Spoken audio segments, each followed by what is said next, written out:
So let me, before I say anything else about what I have to think, what I thought about the two films and what we saw of them, let me open it up for anybody's thoughts, any initial reactions, questions, comments, concerns, queries, conundrums, catechisms, cacophony, calumny, consternation. Yes. Yes. One thing the filter taught me is that it really had me, think about how hard these religious work just to really give us what we have today. I feel like a lot of the time I take for granted what I have. Like, I always think about, like, 60 years ago, I didn't have the right to do now to just go to school and do the things I do without being seen as not normal for everybody else. So Sure. I really appreciate that, and it really makes me think a lot more about what I have now, you know? The opportunity just to get education, to be successful, to just, you know, live a happy life. Compared to back then where they had to work so hard to get basic freedom. It really does make me think a lot about that. Right on. I appreciate that. Let me quickly use that wonderful comment as a segue to say it's important that these histories be studied beyond just these kinds of films. And in the context of us here at Morgan State, it's important that perhaps students here consider supporting the burgeoning AAAD African American Diaspora Studies program, where we will be continue to build a Black Studies or Africana Studies program here at Morgan State. And at another time, we can get into the contradictions of why many HBCUs do not have Africana Studies or Black Studies programs, or why Black Studies often emerged on PWI campuses. But we shouldn't just expect or take for granted, to your point, that being here at Morgan automatically assumes you're going to get the full breadth of all that comes with the study of these histories and these people. But I might say, just as a little challenge to your comment, that I think if you move beyond or continue to study the lives and the work of Douglass and Tubman, especially since we're here in Tubman City, by the way, shout out to those who refer to Baltimore as Tubman City, you might even come back with a conclusion that suggests that what they were really telling us projecting forward to today is that we don't have enough. We shouldn't be satisfied with what we have, that we shouldn't take for granted that what exists today is that much of an advance given the context and given the conditions faced by many Black people. So for instance, if you look at what is absent from these two films, for instance, what did Douglass actually say about the 13th Amendment? For instance, why is, for instance, Douglass erased from films like Lincoln? Because one of the things, for instance, that he said about the 13th Amendment is that if we're not careful, this amendment, which legalizes enslavement, it legalizes it, will, as he said, become, now I'm not doing it justice, but what his line was something to the effect, it'll be a snake that changes its skin. In other words, enslavement will rebrand itself. So if we look at today, where you have more Black people held within the carceral systems of mass incarceration than were held as enslaved Africans at the height of slavery, you can start to see what Douglass was talking about a little bit. That the enslavement, the legalized through incarceration enslavement of African people still undergirds so much of this country's economy. So and Tubman's constant going back and saying, I'm leaving the lecture circuit to go free more people, is, I think, in many ways speaks to the need for us today to see that we're not as free as we think, and there's still a need to go back and free others. Anyway, but as I always say in my classes, don't take my word for it. Read beyond what we're doing in these spaces and see for yourself. But very good comment. Anybody else? Thoughts? Yes. I have a question. Sure. My first question is, how do we get involved in the group that you had just mentioned? And my second question is that I feel like the impact of slavery still stands for a lot of Black people, but specifically the areas where slavery was actually happening. And so Maryland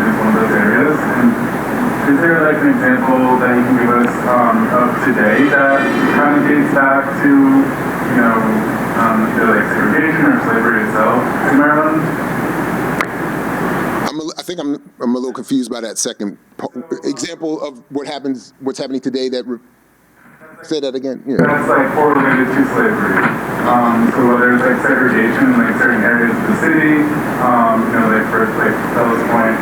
I'm not from Maryland, but my assumption is like Fellows Point is way more white, and there's like other areas that are not. So is that like impacted by slavery at all in your research? My specific research is not on Baltimore or those specific conditions, so I want to be respectful to those whose work is more focused on that. And I just blank it off the top of my head. So I invite you or anyone else to follow up with me after the fact, jared.ball@morgan.edu. But I would, but just to your first part of your question, I would encourage you to look up groups like Black Alliance for Peace, the Uhuru People for Progress Party that's here in Maryland. Who else? Again, I'm drawing a blank. But there are a number of organizations around here that are sort of continuing that kind of work and focused on that kind of struggle. Mr. Nixon, you wanted to say something. Go ahead, yeah. This is going to help with that. Sure. Let him know that, and I'm sure you can speak on that, Harriet Tubman was enslaved in Maryland. Right. Eastern Shore, I believe the store where she supposedly got hit in the head still exists. Right. Still there. There's a plaque where her plantation was. So you can actually go to that plaque and see the actual field where currently the plantation That's was. right. I don't know what's there now. I think it's just land. Yeah, I'm not entirely sure either. But it's the whole area. I mean, there's markers that reflect her life and her work all throughout Maryland and Baltimore. In fact, where I live in Howard County, there's a Harriet Tubman Lane that is meant to mark where part of the Underground Railroad that went through there, where she did her work there. So there's a lot of and in terms of Baltimore, like, there is what were they call? Researchers were calling the black butterfly and the white L, or is it the black? In terms of the shape of the city, when you look at the city and the way it's laid out in terms of segregation, you see these pockets of blackness and then this white corridor of wealth that runs through the city. But again, that's not my area of expertise, so I don't want to. Go ahead. Yeah, go ahead. Something to add to that too. I think maybe not necessarily directly correlated to slavery, but in terms of the impact. Yeah. Even when you look at urban flight, like Baltimore, I think in LA, maybe the only two cities to where the cities are their own counties within a broader county. And part of that was because of how many of us were here and the voting power that we have. So then what you're seeing now, after years of just letting it kind of go by the wayside and not being able to own property and not able to declare what you're going to do with it, now you're seeing this sort of reversal of urban flight where now white folks are moving back to the That's right. and pushing us to the counties, right? And now the counties are having issues because, well, wait, we don't necessarily want to be attacked. So you see in some of that, there's actually some really cool history. That's not cool. It's not really cool, but it just blew my mind on that. So I guess by the disclaimer, the work that I'm doing for Pfizer currently is all around racial equity. And so we were part of the PricewaterhouseCoopers created an organization called the CEO Action Group. And part of that is a fellowship. And so companies like Pfizer have said, hey, we'll give you our talent to work on racial equity for 12 to 24 months. And so right now I'm supporting what we call place-based in Oakland, because we're going to be focusing on Baltimore in the coming months. But we were doing research on life expectancy. And so obviously because I live here, I was like, well, let me look at that in Baltimore. An interesting fact that I ran across was if you look at Baltimore City and if you took different areas of the city and made them or evaluated almost like they would be against other countries in the world, if you go to North Baltimore, the life expectancy there would rank number 4 in the world. But if you go to South Baltimore, so same city, obviously opposite side, it'd be around the 3rd worst in the world.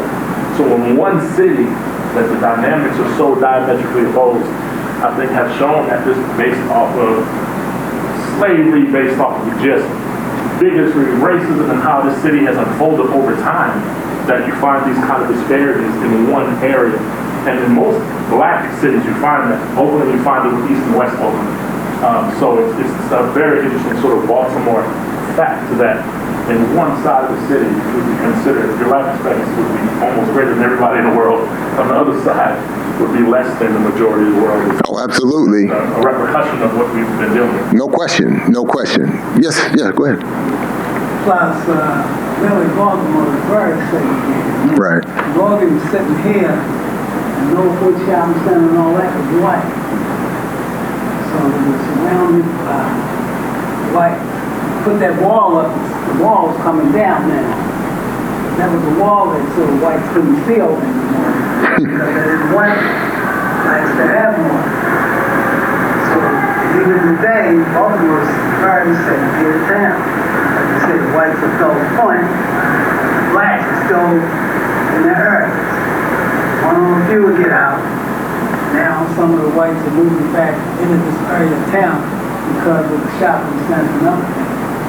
I'll let anybody do very segregated, and that ain't true. No, the whole country segregated. Even where I live in Howard County, where they talk about this is supposed to be one of the most ideal places to live in the country, the schools that are the new form of segregation occurs within the same building. So you have white and black kids going to the same building, but once they get in there, they're segregated into very different educational experiences. So Howard County schools are some of the most segregated schools in the country, with rates of segregation that go back to the 1950s, but it just occurs within the same building. So it's a little slicker.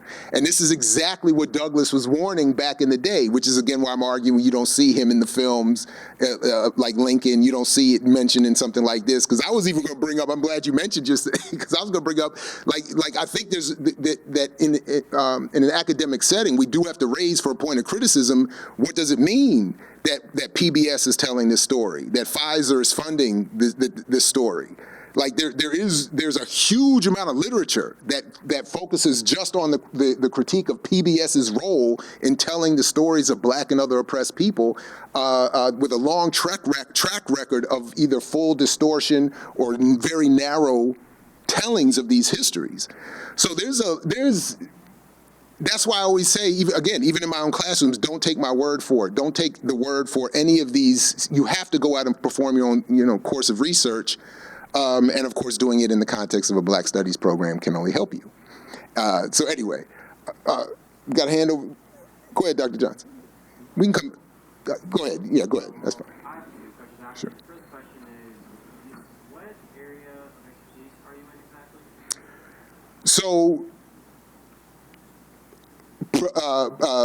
like I said, I'm a professor of communication and Africana studies. So my areas of work, my work actually focuses on propaganda, the ways race and economics are reported and talked about. I guess that's probably so general Africana studies or Black studies, general communication studies, and then specifically my work focuses on the history of propaganda, psychological warfare, and specifically how propaganda and psychological warfare have been targeted at Black people, and then even more specifically, how that plays out today in the way race and economics are reported in pop culture and journalism. Okay, and another question is, I'm not sure it's a good question, but like, what kind of caused the roots of racism towards African Americans? Like, what is... Oh, that's an easy question. What causes racism against Black people? That's easy. We knocked that out. Very simple question. I love when people ask very simple, easily answered questions. No, I'm just playing. We can go on for days about that. We could debate chicken or the egg. Is it jumps to cradle theory? Is it because Europeans got blocked in an ice age and grew up without sunshine and seasoning, and then turned hostile, became hostile towards nature and became desirous of conquering everything and enslaving everybody? Is it capitalism that causes racism? These are ongoing debates that Black Studies takes up every day. Is it white people fearing genetic annihilation? Is it white people fearing lack of access to resources? Is it the material conditions that cause the hatred? Is it a cultural issue? Even a race issue at all, because you figure in countries that you have that are predominantly one, you would see even let's say, internal separation of whether it's light, the dark, and you see that in a lot of Latin areas of the world, for instance, that where I was just talking to somebody the other day she's actually Japanese, and we were talking about sort of the dynamics of Asia, right? So how does that, is there a pecking order there, which I didn't know, but clearly there is. And if you ever notice when you see a lot of like Asian models, for instance, how white they become, because that, once again, sort of that sort of impact on what is value. So it's not even value. They don't even, and when I say they, I'm obviously generalizing. There's just according to even what this young lady was telling me, who migrated here, was saying that a lot of them don't even like to go to the beach because the idea of getting darker is not something that's very, very, I would say, palatable to them. So you constantly see them trying to lighten themselves, but that's just within their own culture. So it's not so much that they're the minority in their countries, because there surely aren't, but it's this idea, I think, of people and how we separate ourselves or find something. Or are these legacies of European imperialism, where that leave white supremacy present, so you don't need white people for there to be white supremacy either? Again, all of these are debates that take place all the time, every day. So I'm not trying to be, I was trying to make a little bit of light with it, pun intended. But the reality is it's a complicated, ongoing debate. A very broad, it's not just one answer. It's just so many factors to consider that kind of hard to pin down what that could be. But again, it depends. Again, so that's what I'm saying. If you talk to a Marxist, for instance, they're going to tell you it's the material conditions. They will say it's very simple. Capitalism created racism. If you talk to a cultural nationalist, they're going to tell you white people have evolved a culture, a worldview that's hostile to nature and the people who come from the land of plenty. So they'll tell you, my point is, people will tell you that they have a simple answer. And I'm just trying to say, in the context of academia and the beauty of Black studies, that there really are no simple answers. Well, there are simple, it depends. There could be simple answers, it could be not. And let me stop here and I'll say this and then go to Dr. Johnson. Somebody I just heard say, the more you know, the harder it is to draw conclusions. And I really agree with that. So so I'm just trying to encourage you and others to engage the debate. But at the same time, there are definitely camps and people who will say, oh, I have the one quick answer for you. I'm just trying to complicate that a little bit in this exchange, that's all. Invite you to further study. Yes, sir. Maryland Governor Larry Hogan declared the month of September International Underground Railroad Month. Right on. What, if anything, does that mean to you? To me, honestly, all of this is propaganda. This is the hustle. Because what I'm looking for are the material conditions to change. So are you going to use that announcement to free people from prison? Are you going to pay reparations to people falsely incarcerated? Are you going to redistribute the wealth of this state so that we don't have the kind of inequality that we have? Or are we just going to have yet another, another thing? So that's always what I'm looking for. Where's the material behind the statement? Because even one of the points that I had written down here, and I didn't catch her name. One of the sisters in here, I slightly disagreed with something she said because, which one? Where was it?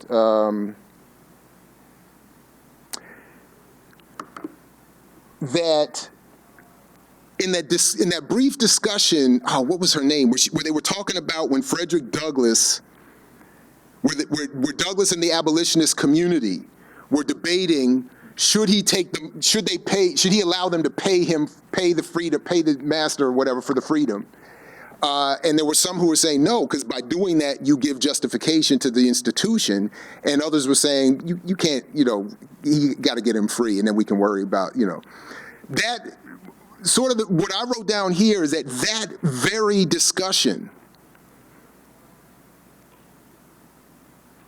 is taking place right now in the context of still existing political prisoners who are still locked up to this day for having engaged the Black liberation struggle in the early stages of my lifetime and even before my lifetime. So in other words, you still have people like Mutulu Shakur, Mumia Abu-Jamal, Leonard Peltier, Sundiata Kohli just got out. He was locked up in Maryland for 50 years for freeing Assata Shakur. She's still in exile in Cuba. You got all of this still going on, and part of the discussion is that people like Russell Maroon Schultz, the legendary Black Panther Party member who just was freed just basically in time to die, it was said that he had to go before the court and renounce his prior life in struggle.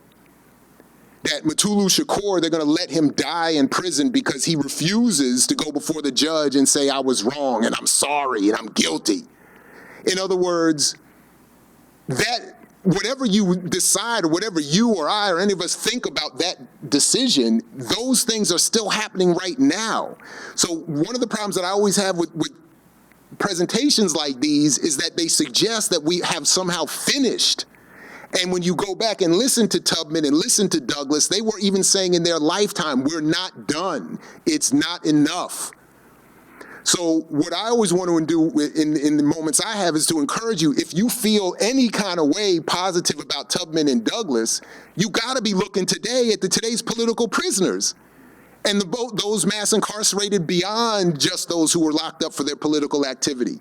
We have a major problem happening right now. Again, there are more Black people locked up in the carceral system now than were held at the time on plantations when Douglas was alive. And these people get no mention. And one of the reasons I suggest that nobody from the Africana Center was involved in this is because they might make that point. That we can't talk about Douglas and Tubman, and we got people locked up right now for doing the same thing in their lifetime that these people are being told are heroes for doing in theirs. What did Mutulu Shakur do? He's accused of liberating money from a bank and helping give money to the Black underground. By the way, one thing that was missing to this point, why is it for all the discussion of W.E.B. Du Bois, do we never talk about his own work? When he wrote in his own biography of John Brown, which goes unmentioned here, John Brown is only mentioned in passing one brief moment, saying that he called Tubman a general. But we don't get the story that Du Bois recounts in his biography, where there was a debate between Tubman and Douglas about going to support John Brown in his raid on Harper's Ferry. And Tubman said, hell yeah, I'm going. Get the guns, load up, lock up, it's war. And Douglas said, I don't think it's the right time, it's not. And she was on her way. Now you talk about a movie, you talk about something for a documentary, imagine that. Why don't we get a dramatic thing show us that scene where Harriet is on her way with her army to join John Brown and his army, and then what happens? But then, we don't even get mention of that. That's what is so frustrating to me about some. Anyway, so I know I'm trying to draw some connections and quickly connect some dots, but Sure, yeah, go ahead.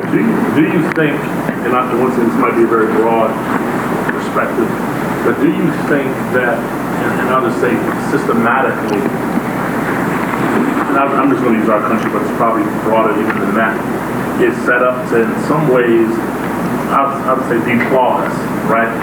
Because I feel like every time somebody raises their voice in whatever form, like you mentioned, the political prisoners we have, even to something like a Colin Kaepernick taking a knee, right? Mm-hmm. Whenever somebody has the ability to, in essence, scratch the system a little bit, they get completely wiped out of whatever industry context that they're in, right? But they kind of leave us with the folks that, they may be able to roar loud or bark loud, but they can't really, because they declaw almost. So it's almost like the system sets us up to make you feel like you have voice, but then we kind of, whenever someone gets killed or something, we kind of do the same. I always call the Chipman circle of protest. Walk around the city a couple of times, tear some things up, and go home. And in today's age, a week later, we're on to the next thing, right? And so, do you find that in your studies that it's this sort of neutering that takes place, that makes us feel, doesn't make you feel oppressed to say something, but actually, devoid you of the opportunity to actually do something towards. Absolutely. So I love the question, and what I love most is that we don't have to speculate. This doesn't have to be left to my opinion or what my analysis is. The beauty of one of the beauties I will say of an academic career, and particularly one that involves Africana or Black studies, is that you could read the documents for themselves. You don't have to speculate. So again, just in terms of propaganda and psychological warfare, you can go back and read how not only did early newspapers refer to people like Nat Turner as an insurgent, which is language they still use today when they're talking about Fallujah, Afghanistan and all that other, but the people who created our media environment today literally took the counterinsurgency techniques that were developed at the end of the 19th century, applied them in war against people like the Vietnamese, specifically to learn how to bring those techniques here to use them against Black people. In other words, the point is, how do you create a media and a digital media environment? They were talking about this media environment almost 100 years ago. How do you create this environment so that you can disable a target population before you pull the guns and the bombs? In fact, they describe the media as the fourth arm of the military. All right? So whether we talk about that or whether we talk about the counterintelligence program of the FBI revealed in the 70s, when they target this counterintelligence program to Black people, because it was a program meant to wipe out all radical movements, when they list the COINTELPRO directed at Black people, they list the goals and the tenets. The fifth one says, and I refer to it all the time, all methods must be undertaken to prevent Black youth from becoming radical nationalists.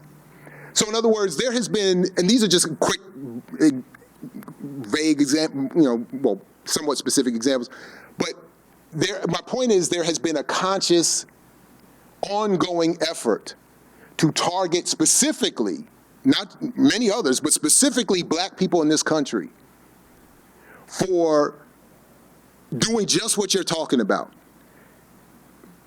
Managing narrative, managing image, managing the symbol, rebranding. Richard Nixon said, I want to rebrand Black power to mean Black capitalism. I want Black people to think of Black power, not like Kwame Ture or Stokely Carmichael when he talks about it, but as Black business, Black politicians, Black people going to college without any kind of political, radicalness. He literally says this. So my point is, you don't need Jared's analysis or opinion. The documents are very clear. And it has been much of an international project. Even when you talk about the political prisoners I just mentioned, if you read the documents and what has been said about them, how they're to be targeted in the press for rebranding. We want to have preferred leadership speak on a certain issue. Why did the CIA have a document that basically said we have a leader waiting to replace Dr. King when he's out of here?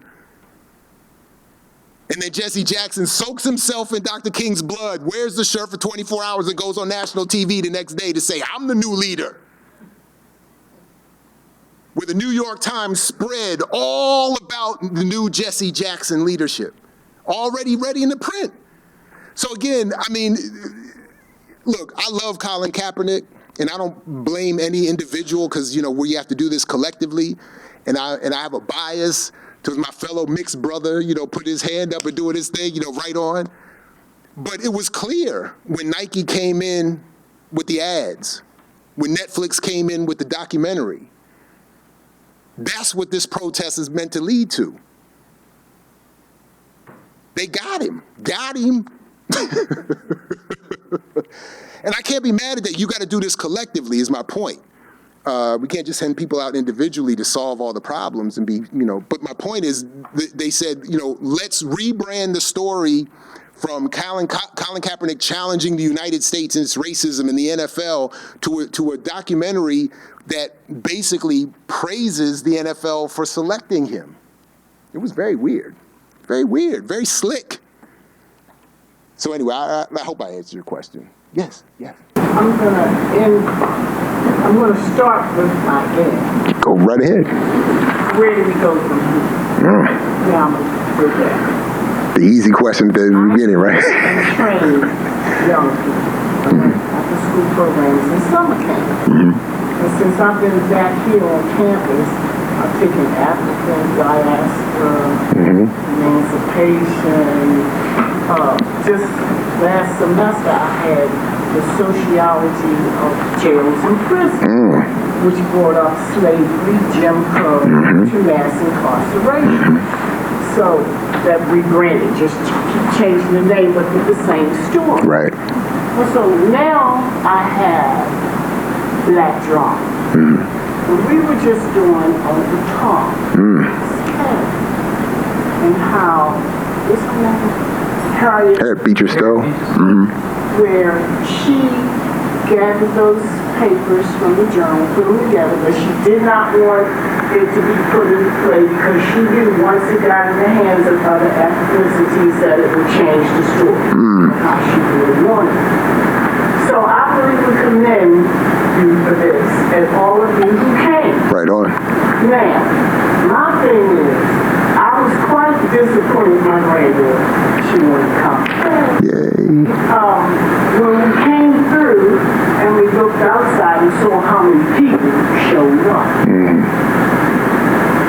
Last Saturday, we just went to Cambridge, Worcester, read Harriet Tubman, what you were saying, and yes, it's just an open field. They still have the house, they still have a lot of markings, where you can go see. But the gentleman was talking with the tour guide was talking to Premier and telling him that that was the largest crowd that has showed up in a while. And it must have only been about 20 people. So like I said, this is wonderful. And I would love for the young people to know this. That's what I did. I showed them Rosewood, Night John, and learning to read, and that really changed their thought patterns and mentality of how they approach school now. They wanted to learn how to write. So I'm saying, all the way to where I started, where do we go from here? Because I really want to do, I'm afraid.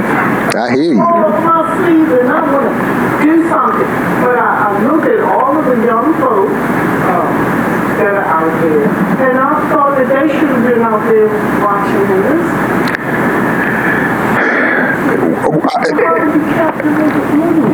This is an ongoing. I've been here since 2006. I clearly haven't solved that,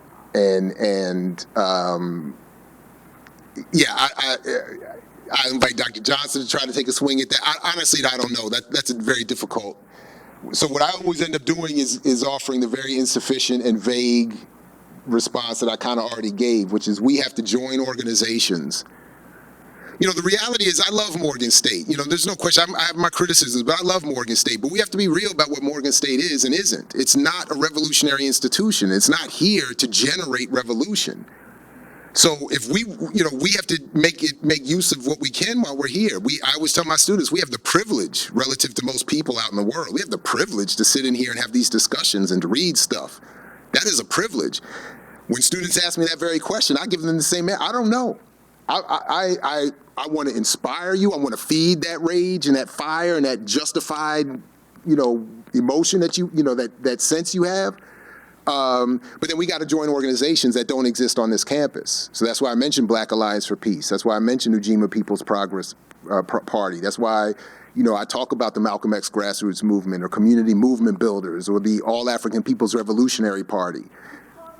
I know these. So that's what I'm saying. So how then? So I don't know. I mean, it's. all I could come up with right now are the barriers to that. I don't know what to do, and I know how bad it is to stand up here and answer the question that way. But I honestly don't have an answer beyond what I've given. So I just appreciate, the question of that energy. No, I thank Dr. Johnson and others for putting this together, and I'm sorry, go ahead. Yeah. Yeah, Dr. Ball, I do have to challenge a little bit of what you said. Please. Ordinance statement which does not produce a revolutionary. Sure. But the fact of the matter is that it does. I'm sitting here as a revolutionary who was an all-weekly reporter who wrote a two-part cover story of the Black Panther Party and came up against a lot of flack for that.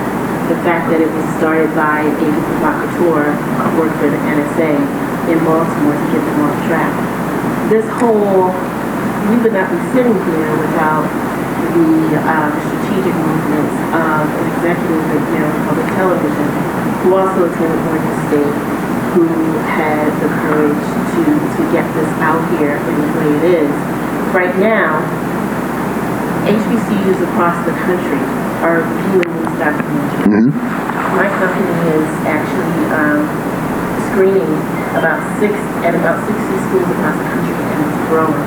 That in and of itself, we may not be, at the forefront of the liberation movement, but in ways that are strategic and in ways that matter, Morgan State graduates are and have always been revolutionary in their own ways. So when you even look at Rawlings back in the day, who as a politician, was responsible for the library. So I'm not saying, I see you giving me a look, but I'm not saying, I used to wear locks, right? I don't anymore, but let's talk about what it really means to be revolutionary. So I'm honored, I'm familiar with your work. I think you're brilliant and really appreciate the contributions that you have here. But as a graduate from the class of 1993, I just couldn't let that fly. One more thing. Sure. A lot of these buildings that you see here, the case that was won against the state of Maryland, some of that activity started when Oregon State University students en masse sat in the academic hall. Sure. And so I can't sit here as a graduate of that time and not speak up for my brothers and sisters in the struggle. No question. Please applaud. But be clear, I'm not saying that people aren't doing good work. I'm not saying that people who aren't what I would define as revolutionary are bad. I'm simply saying this as an institution is not here to produce revolutionaries. If people come out and do good work, it's maybe as an inspiration of the institution or maybe even in spite of the institution, but it's not here to produce. And again, and I have this debate all the time, and I'm open to it, and I appreciate the compliment. But it's very easy to criticize and disagree with what I say, so I have no problem with that.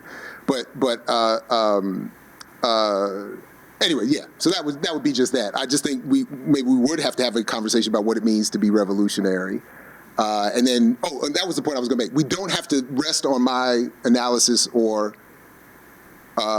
even opinion. We can look at some of the historical records, we can look at the documents, we can look at the institutional behavior, and reach, In fact, I had a great debate with a former colleague here, Dr. Jelani Favors, who used to teach in the history department, wrote a book about the history of HBCUs. And we have a very friendly, ongoing disagreement about the history and the origins and what they are intended to produce. Because there is a historical record that says that documents HBCUs being here to produce light-skinned, classist elites. And then there is another track that says that there are revolutionaries being produced all the time. So, again, join Black Studies and engage this discussion and these debates all the time. That's great. Yes, go ahead. Good afternoon, good evening. Good evening. Mr. Peter Spencer, class of 1989, proud Morgan. Right on. What, in your opinion, is Morgan State University here to produce? Oh, I mean, I think Morgan State, like any institution of any kind in the society, is to produce what the political and economic elite consider to be good citizens, good, productive citizens. So, Morgan is here to produce black, quality American citizens. So that, from my point of view, politically, often produces people that we disagree with. I mean, that's all. April Ryan, class of 89, pretty much, what's your opinion of her? Who talks back and forth to Trump, she say no.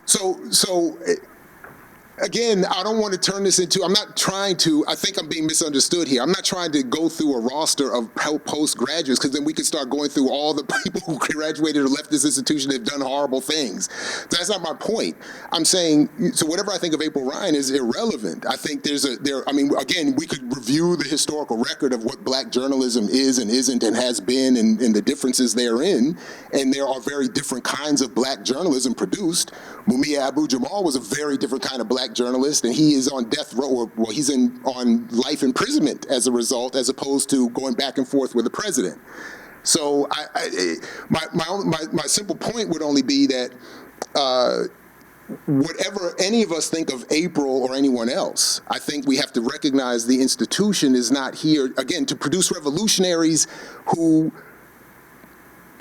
anyway, by my definition, want redistribution, want things like socialism, want things like black nationalist control over their communities, who want radical internationalism. Those kinds of politics, as I was even kind of pointing to in this film, are usually shaved off of public presentations of black histories and different traditions within journalism or academia. And I'm just simply saying Morgan, like any other institution, is trying to produce more or less. There you go. All right, there it is. All right, we don't have to agree. That's beautiful. Morgan produces great leaders and revolutionaries. There we go. Yes, go ahead. I'm first saying the argument saying the fact that these schools are revolutionary, but you kind of apply that to almost every school. Sure. I think. I hear you saying the fact of, not revolutionary and stuff like that, but what school is? Exactly. So that's my point. No, that's my point, and that's what I'm saying. So, what I'm really trying to say is that I think it's unfair when black communities misread the historical record and expect HBCUs or Morgan to do things that it can't do, or to produce people or produce movements that it's not here to produce. It's not any different in this regard than PWIs or other universities. They're not here to produce white revolutionaries and Asian revolutionaries. They're here to produce people who provide value to the existing state and structure. That's what all institutions by sociological definition do. Whether it's the family, the church, the university, the corporation, they're not here to, so it's not even necessarily that I'm criticizing them. I'm just saying, it's like what Malcolm X said, chickens don't lay duck eggs. No, it kind of goes back to what the young lady was trying to say about where we are. I think a lot of where we are now, and this is even up for debate. My dad and I debate it all the time. And my disclaimer is I've been black since '99 because I'm German by descent. Oh. My mom's German. I'm actually Russian. And although my dad is from Compton, I grew up there. And so so whether you look like me or look like the gentleman right here, even German, me growing up, we're the same. Right? And so I'm not a Morgan State grad, I went to South Carolina State to play basketball. Right on. But because I wanted to make sure people knew that I never would kind of shun away from my mom, I was very vocal about saying I'm not black. Like, if you want me, because I was the one that said, if you want me to tell you what I am, well, sure, okay, I'm American, I'm German, I'm Russian and Swedish. And not 4 generations, like my mom is German and Russian and Swedish. And it wasn't until I had my own sort of, engagement with the law in Dayton, South Carolina, when a police officer first called me a nigger, that I realized that this country doesn't matter what I feel I am. It's that's why I look like I am. But what I was really embarrassed about, and which I don't mind sharing, is when he said that to me, my first inclination was, you can't be talking to me, talking to them. Because I'm not even from it. But anyway, in that sort of development, like, I think where we are now, I blame it a lot on the civil rights movement. Oh, wow. Because I used to always challenge my dad and say, you're calling us lazy, but you're the one that begged for the same water fountain. You're the one that begged to go. Ooh. And what you did is you pacified us to say, we made it if we go to a white school, we made it if we get the same water fountain, as opposed to saying, give us whatever fountain you want, we'll make sure that's good water. So how do you expect us to be as revolutionary as the Sophie Carmichaels of the world when your whole movement was to say, let me in? So, that word in, we can't necessarily be the same revolutionaries, quote unquote, that they were, because the fight has now changed. So all I would suggest to say is, what can we do, or where do we go from now, is challenge the status quo. Like you said, whether it's Morgan or South Carolina State, these are all systematic schools that are teaching the same thing. So unless we're challenging what we're being taught, and to your point, saying, hey, you just gave us a good example. Well, I want to know more about Harriet Tubman and Harper Fair, as opposed to just Harriet Tubman in terms of how it's in. You know, a company like my own and Pfizer, like, we come here to get talent, but what are we making? What contribution are we making back to these universities? So the whole idea is we're taking the best of us and leaving the rest of us, but not really making a contribution to the sustainability of HBCUs and our people. And so I would just say, where we go from here is just, it doesn't have to be 100,000 people, because as history has told us, it's never going to be that many. Let me, it might be just you. Let me, it might just be that one gentleman that was sitting right here, or this sixth grader right here. Maybe that person. Okay, let me do this. Since where do we go from here? Chaos or Community is the title of Dr. King's last full-length book. One that most people are never introduced to and never read, and one of the reasons why we have, I think, what is an unfortunate, in many cases, understanding of the civil rights movement. Dr. King was way more revolutionary than that. So that's one thing we had. So that's why, let me just, I'll just say this way in the context of this discussion. This is why you got to have a Black Studies program, and this is why you got to have study. You can't just, and it's not enough to just read. You have to read and study in comradeship and collegiality with others, and with senior sort of leadership, guided leadership. That's what the classroom is here for. It's not something that can be replaced by YouTube and Twitter and all this other thing that sometimes even students want to fall into the belief. like I'm obsolete all the time. No, I'm just playing. But the reality is, Dr. King, even in his lifetime, was fighting against the rebranding of his own movement. So what he and others were doing was no punk move. Desegregating a water fountain was no punk move. And in fact, what Dr. King was advocating, which always gets left off, is that this was part of his nonviolent direct action. So what he was saying was, and what that movement is not given enough credit for, is we're not challenging for a water fountain to say, well, I get to drink at a water fountain, so now we're free. In fact, Dr. King, one of the reasons why I and others argue he got shot is because he went from raising the question of, why is the hamburger at the lunch counter that yesterday I could not sit at now costing 5 times what it cost yesterday now that I can sit here? There's something beyond just segregation. When he went up north and spent those 2 summers in Chicago and said, oh, I've totally had this wrong. We need an actual revolution, because it's not enough to say desegregation or some symbolic move. He said the Civil Rights Act was like rushing the football to the 50-yard line and claiming touchdown. My point is, where do we go from here has to first require a step back to say, where have we been? Dhoruba bin Wahad, another former Black Panther Party member, political prisoner, Black Liberation Army member, by the way, the BLA gets no discussion. And that's why I would argue we have such wildly different opinions or definitions of revolution. Because revolution has been made to mean, as Nixon wanted it to, you can now drink at the water fountain. You can now ride the bus. But material redistribution, oh, hell no.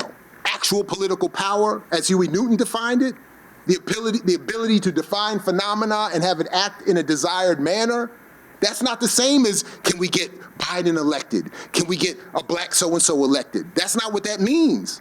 So my point is, and I'll just wrap it up here, is that where do we go from here? We have to go back to some serious political education, some serious study, to understand all of the histories that are absented by videos like these, by discussions like these, by popular narratives that reduce Dr. King to some soft symbol, that don't ask the question of how and why was he assassinated? Who did it? Anyway, so anyway, I may have lost the path there a little bit. I get a little emotional sometimes, but that's what I think. Anyway, that's what I think. We need to, Dr. King, what he was going to do that summer of '68, he was talking about not just march and we go home and go back to Starbucks and whatever. He was saying we're going to have permanent encampments of thousands of people who are going to shut this country down. He said we're going to take the money we're going to go to the hood, collect people's rent, not give it to the slumlord, to the Eric Trumps who own all these apartments in Baltimore and Maryland and all this other stuff. We're not going to give it to them. We're going to take that money, fix up these neighborhoods, and we're going to shame this country for even having hoods in the first place. Compare that to what the professed popular leadership of today is calling for, when you have more people in poverty in the black community today than under King's lifetime. We're worse off materially now, collectively. And again, this is not my opinion. You could read the reports. The State of the Dream report from the Economic Policy, not Economic Policy Institute, although they do good work too, but I forgot the name. Anyway, there's been reports that have been coming out since 2006 that show in every major material indicator, black people are getting worse since Dr. King was assassinated. So one of the reasons why we have so much confusion, why students are maybe not coming in here, and because they've been told, you come here, and like KRS-One said, you get your diploma, which is your receipt, and then you go off and make a whole bunch of money. They're not taught that they're part of a struggle. They're not being encouraged to join a political struggle. They're not being encouraged to not see Tubman and Douglas as some distant history, but something that speaks to exactly what is needed right now. They're not encouraged to that. And then they get, to my other area of expertise, they get all of this media that invites them to be distracted every 2 seconds with a new this and a new that and a new this. And then we have to come in and do the work, and that's why I'm saying I don't know what to do. The media environment is more hostile today than ever. There's more reach by fewer people into the psyches of more of us than ever. It's easier for them to manipulate us out of struggle than ever before. So that's why I'm saying, I don't know, we have a tremendous amount of work to do today. I think it's harder than ever to explain what's going on and what we can do about it. Yes, sir. Sorry, go ahead. The thing is, it goes back to black family. Okay. You have to go back to that. You don't know who you are. Nobody's giving you any advice. That's why you're going to flounder. Sure. We came up in the 50s, like the black community, your mother, you stayed in the house with your mother, 2 or 3 other families with you. You knew each other. You loved each other. You did things for each other. You needed each other. You don't need nobody now. That's why they don't do anything. You don't know who you are. Until we get back to that, we're not going to do nothing. There's a new book by Olufemi. Sorry about that. There's a new book out called Elite. If you don't think you black like this guy, you're going to get a bad surprise. Because this is America, man. You got to realize that. You're black. And other stuff you think you are, like you say when that guy pulled you up down South Carolina, they let you know who you are. This is the real thing in life. By you by yourself, you're not going to make it. Then change Not the family, that nuclear, strong nuclear family that we had has been broken. Even in slavery, they couldn't do nothing. But because of all this new stuff, you don't know your cousins, you don't know this person, you don't love, you don't care for each other, killing each other. Until you get yourself straight, the family self straight, you're not going nowhere. And so the only thing, as I said, all I can end up doing is complicating the problem. So one of the problems is discussed in the new book by Olufemi Taiwo called Elite Capture, is that the elite have captured the public policy apparatus. So they can set policy that without any overt engagement takes people out of the home, separates families through work, through school, through busing, through gentrification. So it's a very difficult, you're right. So listen, I just want to say thank you to everybody for coming through. You didn't have to be here. I think these discussions are wildly important. I thank Dr. Johnson and Mr. Moore, Mr. Nixon for helping put this together. I thank you very much for inviting me and putting this together and having, and I thank you and your whole, even Pfizer, thank you for I'm just messing with you. But I thank everybody for doing this, and I just want to say, look, shout out to Black Studies, and as the late great Fred Hampton used to say, to you I say peace, only if you're willing to fight for it. So peace, everybody. Thanks for coming out. Take good care. Thanks again. All right.